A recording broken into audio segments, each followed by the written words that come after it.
Students, my self Rajeshwari Devi Rathore, assistant professor in department of history. आज हम जो टॉपिक ले रहे हैं वो है भारत के राष्ट्रीय आंदोलन में महिलाएं। तो पहला है, इसमें ले रहे हैं हम महिलाओं के राजनीति में प्रवेश की पृष्ठभूमि। भारत के राष्ट्रीय आंदोलन में महिलाओं ने काफ़ी महत्वपूर्ण भूमिका अदा की थी। राष्ट्रीय आंदोलन के विभिन्न चरणों में महिलाओं ने भारी संख्या में भाग लिया। अपनी आशाओं और आकांक्षाओं के साथ संख्यात्मक दृष्टि से तो मजबूत बनाया ही, वे आंदोलन में अपने मुद्दे और मसविदे के भी साथ लेकर आईं। भारतीय महिलाओं को पहली बार घर से बाहर किसी गतिविधि में भाग लेने का मौका मिला। पूजा में शक्ति का आह्वान भी किया जाता है। धार्मिक एवं सांस्कृतिक परंपराओं में महिलाओं को शक्ति का रूप माना गया। महिलाओं का अपने आप को उस शक्ति का एक अंश मानकर आंदोलन से जोड़ना सहज हो गया। वस्तुतः आंदोलन में भाग लेना राजनीति माना ही नहीं गया, जो संभवतः एक नई और संदिग्ध भूमिका होती। उसे एक धार्मिक मिशन की तरह देखा गया। महिलाओं का राष्ट्रीय राजनीति में सामंजस्य इसलिए भी आसान हो गया क्योंकि गांधी जी को एक संत एवं देवता तथा देशभक्ति के आंदोलन को धर्म युद्ध माना गया। गांधी जी की व्यक्तिगत छवि संत और महात्मा की होने के कारण उनके नेतृत्व में शुरू हुए देशभक्ति आंदोलन की राजनीतिक और धार्मिक मिलीजुली छवि बनी। उसका क्षेत्र राजनीति से ऊपर उठकर धार्मिक हो गया और देशभक्ति को धर्म माना गया।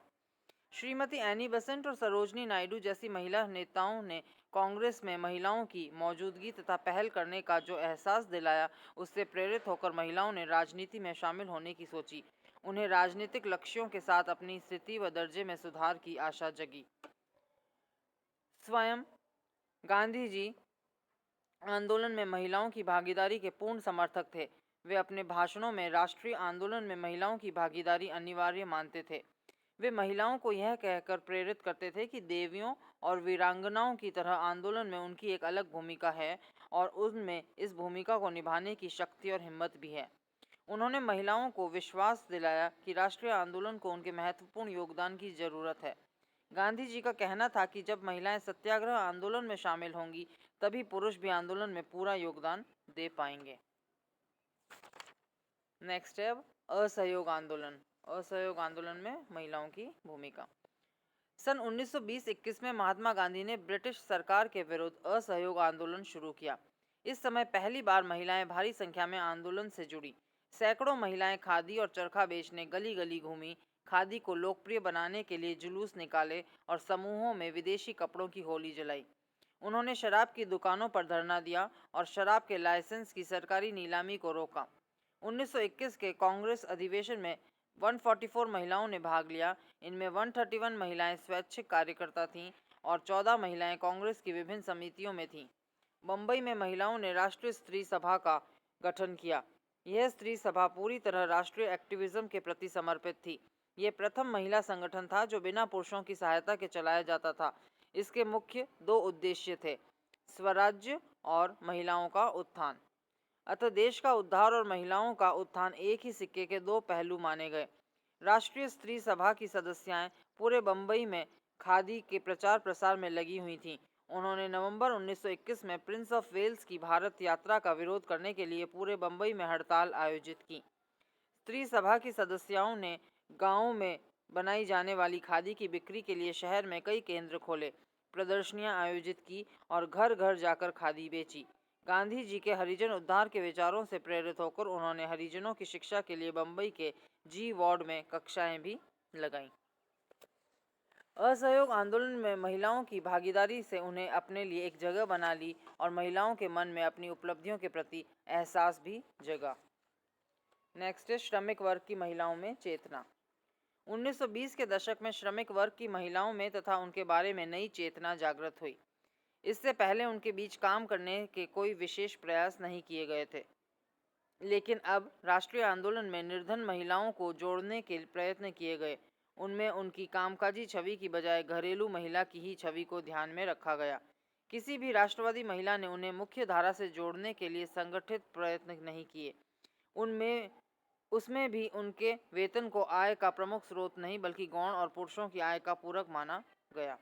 1920 के दशक के अंत तक श्रमिक आंदोलन में महिलाओं की उपस्थिति महसूस की जाने लगी थी।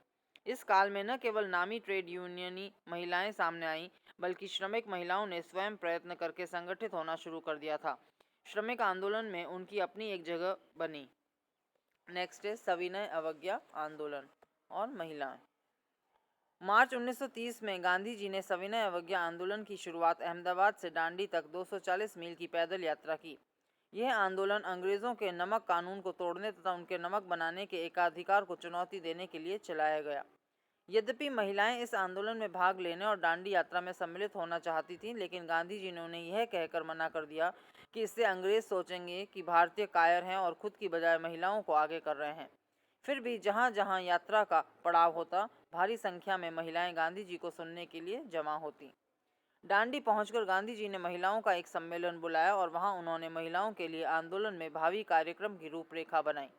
महिलाओं को अपने लिए इस तरह के कार्यक्रम आयोजित करने थे जो उनके स्वभाव के अनुकूल हों।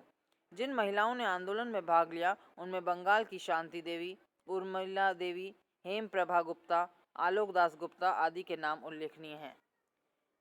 डांडी यात्रा के बाद महिलाओं को आंदोलन में पूरी तरह सम्मिलित कर लिया गया। ज्यों-ज्यों आंदोलन भारत के अन्य भागों में फैला, स्थानीय नेताओं ने महिलाओं की भागीदारी पर कोई रोक नहीं लगाई। हजारों महिलाओं ने नमक सत्याग्रह में नमक बनाने से लेकर बेचने तक का काम किया। कस्तूरबा गांधी के नाम से कौन भारतीय परिचित नहीं होगा। आज़ादी के संघर्ष में उन्होंने खुलकर भाग लिया था। वे गुजरात प्रदेश कांग्रेस की अध्यक्ष भी रहीं। उन्होंने स्वदेशी का प्रचार और छुआछूत को मिटा देने में सक्रिय भाग लिया।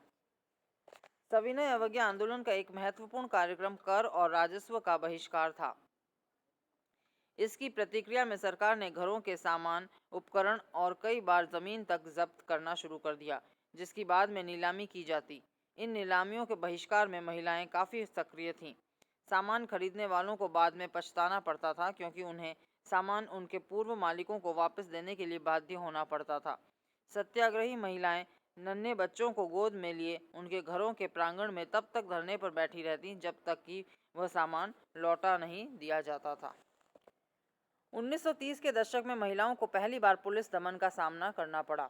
1920 के दशक तक सोच थी कि शायद पुलिस महिलाओं पर शारीरिक हिंसा करने से हिचकिचाएगी, इसीलिए उन्हें अक्सर जुलूस और व धरने में शामिल किया जाता था। किंतु 1930 के दशक तक आते आते यह धारणा गलत साबित हुई।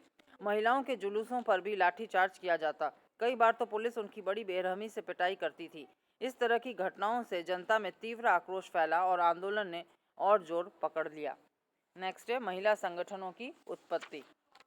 1925 से 1930 की अवधि में भारत में अनेक नारी संगठनों की स्थापना हुई थी और इसीलिए सविनय अवज्ञा आंदोलन में ज़्यादा से ज़्यादा महिलाओं ने घर की चारदीवारी से बाहर निकलकर तथा पर्दा त्याग कर आंदोलन में सक्रियता से भाग ले सकी थी।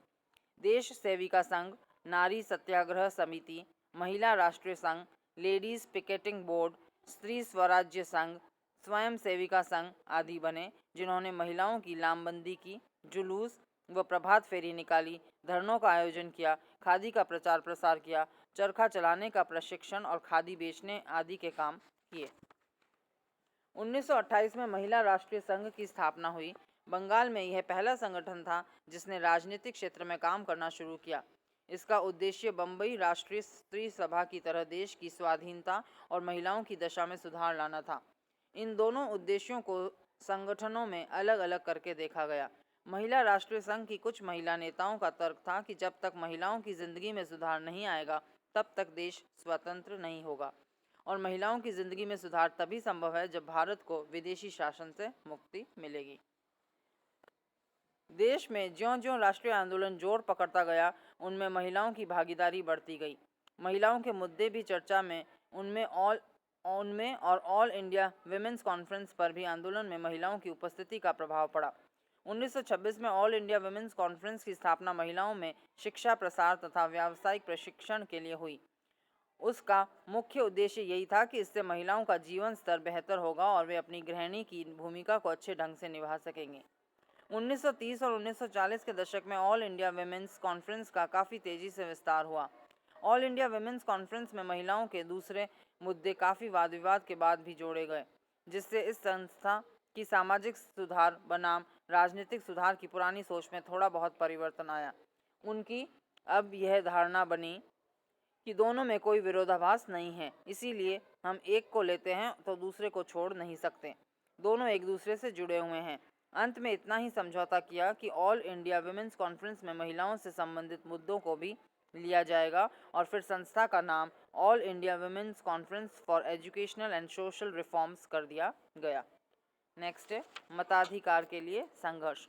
1931 में भारतीय राष्ट्रीय कांग्रेस ने अपने वार्षिक अधिवेशन में घोषित किया था कि धर्म, जाति, संप्रदाय या लिंग के भेदभाव निर्मूल हो जाते हैं और किसी भी नागरिक को धर्म, जाति, संप्रदाय या लिंग के आधार पर सार्वजनिक व्यवसाय, नौकरी, सत्ता या पदवी तथा किसी भी प्रकार के व्यापार तथा धंधे के अयोग्य नहीं ठहराया जा सकता। अतः देश में स्थापित विविध महिला संगठनों ने व्यापक मताधिकार की मांग जोर शोर से करने लगी। ऑल इंडिया विमेंस कॉन्फ्रेंस ने 1932 में मताधिकार के लिए संपूर्ण समानता की मांग की। 1935 के अधिनियम में निम्न शर्तें मान्य की गईं। 21 वर्ष की आयु से ऊपर की कोई भी महिला मताधिकार के लिए निम्न शर्तों के अधीन योग्य घोषित की गई।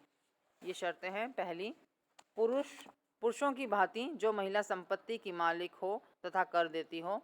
दूसरा, जो महिला भारत की किसी भी भाषा में लिखना पढ़ना जानती हो। तीसरा, जो पुरुष संपत्ति का मालिक हो उसकी पत्नी या विधवा। चौथा, जो पुरुष कर देते हों उसकी पत्नी या विधवा। और पांचवा, भारतीय सेना के सेवानिवृत्त, पेंशन भोगी तथा सेना से छटनी किए गए सैनिकों की पत्नी या विधवा।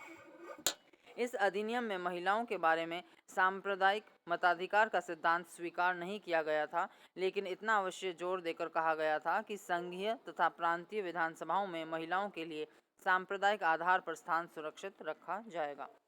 महिलाओं को वयस्क मताधिकार न देने के पक्ष में सरकार ने 3 तर्क प्रस्तुत किए। पहला, वयस्क मताधिकार के कारण प्रशासनिक उलझनें पैदा होंगी। दूसरा, महिलाओं की पिछड़ी सामाजिक दशा के कारण इतना सर्वव्यापी सुधार असामयिक होना। और तीसरा, भारत के विविध संगठनों में ही महिलाओं को वयस्क मताधिकार देने के बारे में मतैक्य नहीं है। ये तीनों तर्क बेबुनियाद और निराधार हैं। 1935 के अधिनियम में अधिक संख्या में महिलाओं को मताधिकार योग्य घोषित करना इस अधिनियम का एक प्रगतिशील कदम है। नेक्स्ट है क्रांतिकारी आंदोलन में महिलाएं। जिस समय भारतीय महिलाएं असहयोग आंदोलन और सविनय अवज्ञा आंदोलन में भाग ले रही थी, उस समय काफ़ी संख्या में महिलाएं क्रांतिकारी आंदोलन से जुड़ रही थीं। इनमें अधिकतर छात्राएं थीं। आंदोलन के प्रारंभ में उनका काम थोड़ा सीमित था, जैसे क्रांतिकारियों को घर में पनाह देना, प्रचार करना, पैसा एकत्रित करना, हथियारों को छिपा कर रखना और एक जगह से दूसरी जगह ले जाना तथा विस्फोटक बम बनाना। धीरे धीरे वे प्रत्यक्ष गतिविधियों में शामिल हो गईं और वे कोर ग्रुप की सदस्य बनी। संक्षेप में कहा जा सकता है कि स्वाधीनता आंदोलन के युग में जब क्रांतिकारी विचारों के लोगों ने आतंकवादी गतिविधियों को अपनाया, उस समय कुछ युवा महिलाएं भी इस क्रांतिकारी और आतंकवादी आंदोलन से जुड़ी। पंजाब में सरला देवी ने क्रांतिकारी विचारों का प्रचार किया था। मादाम भीखाजी कामा ने भारत से बाहर जाकर क्रांतिकारियों की सक्रिय सहायता की थी। कल्पना जोशी, प्रीति बखारकर, शांति सुनीति, वीणा दास आदि ने भी क्रांतिकारी आंदोलन में भाग लिया था। नेताजी सुभाष चंद्र बोस की आज़ाद हिंद फौज में नारी रेजिमेंट का नेतृत्व श्रीमती लक्ष्मी सहगल और स्वामीनाथन ने किया था।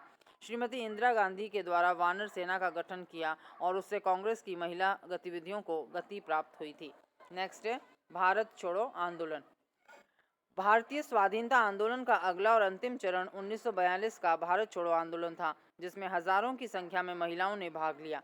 हजारों महिलाएं भूमिगत हुईं, समानांतर सरकार बनाने में सहायक बनी, अनेक गैर कानूनी कामों में भागीदार बनी। बारिसाल में महिलाओं की आत्मरक्षा समितियां बनी, जहां उन्हें पहले लाठी चलाने का प्रशिक्षण दिया जाता था।